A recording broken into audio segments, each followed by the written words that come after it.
be a teacher. And it really just depends on your degree, how much you get paid or not. I want to be an actor, but it varies if you find work. So, I'd say about 75,000 a year, maybe. About 45,000, 50,000 a year. I want to be a professional football player, and I don't know, it just depends on your position and stuff, what team you play for, but I know it pays millions, billions, so. I don't know. I guess it would have to depend on how good you are at it. About 75 grand beginning, later on probably in the 100 grand. I really have no clue. Good money. I'm sure probably at least $1 million. 50,000 to probably $100,000. A lot. I don't know. Hopefully a lot. But if not, that's okay, I guess.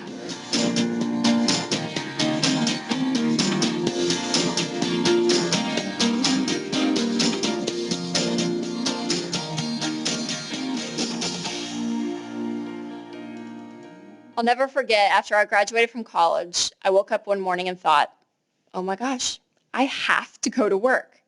Sure, I loved my job, but in college, everything was a choice. Now, if I wanted to eat, keep my lights on, and pay my rent, I had to go to work. That day and every weekday that followed. Welcome to being an adult. Growing up and living in the real world took a little getting used to. I also remember being shocked at the bills.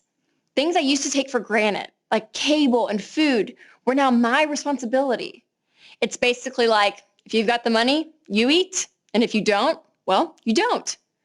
Get this, the average rent on a one-bedroom apartment in most cities is about $750 a month.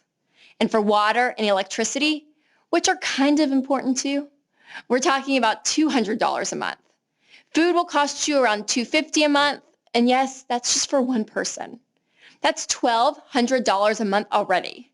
Now, college graduates who actually get a job in their field might start out with $35,000 to $45,000 a year. But if you factor in graduates who are unemployed or underemployed because they can't find work in their career field, the average salary drops to around $27,000. That comes out to about $1,800 a month after taxes.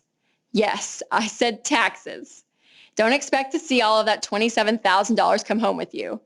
That's because taxes will eat up between 20 to 25% of your paycheck. That only leaves about $600 a month for things like transportation, clothes, cable, a cell phone. Not to mention saving, giving, and having fun with your friends. Look, being an adult is a blast. I'm not trying to scare you off. I just want you to be prepared. The real world is full of both opportunity and responsibility. You might think that having a full-time job means you're able to go out and buy whatever you want, but that's just not real life. That's why it's crucial to know how to budget now. Many teens expect to live like their parents right out of college.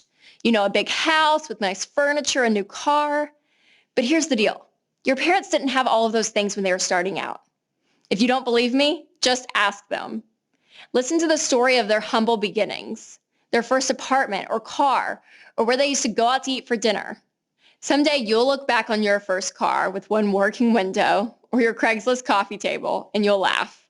Because they are pieces of junk, sure, but those little sacrifices paved a way for a great future. The truth is, it takes time and being smart with your money to build wealth. So get an education, budget your income, save for big items, and invest early for your future. As you move up in your career, your income will grow. And if you do what we teach, you will win with money.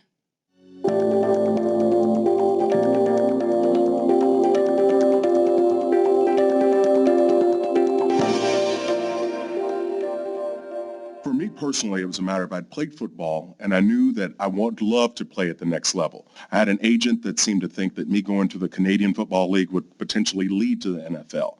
So that was in my head. I also had a desire that I knew I wanted to move forward and go into the law enforcement field, FBI specifically. So I knew I had grad school on my mind with that standpoint. Then there was a promoter, a boxer, that wanted to sponsor me to be a boxer for 2 years. They were going to pay me a salary to all I had to do was train and lift weights and learn how to box. So what was I supposed to do? I was sitting down, I was mulling over this, trying to figure it out. What do I do? What's the smartest thing for me to do right now? My grandmother walks in, and she said, Chris, what are you doing? I said, Nan, that's what I called her. I said, I am really trying to figure out what I'm supposed to do right now. I'm confused, and I have a lot of options, but I want to do the thing that's best for me down the road. And she looked at me, and she sat down, and she talked, and she let me talk to her about each of the three. I went through details, talking about pros and cons, the numbers, the money. And she says, honey, what you need to do is you need to simply do this one thing. You need to grab a hold of the opportunity and throw the chances away. That statement would become kind of my battle cry for people, to essentially focus on the things that are going to bring you an opportunity and throw away the chances. So how do you do that? Well, you have to sit down and begin to look at them. What's the bottom line result that can happen if you do choice A, choice B, and choice C? And is it leading you somewhere? If it's not leading you somewhere, to me, that's a chance. There's a chance, 50-50. It could go well. There's 50% chance that it may not. So you want to look at the thing that's going to give you an option, an opportunity for down the road to build yourself and your career.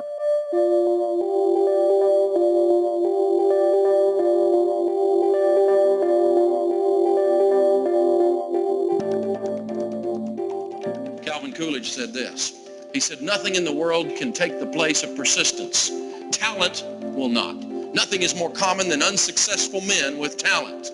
Genius will not.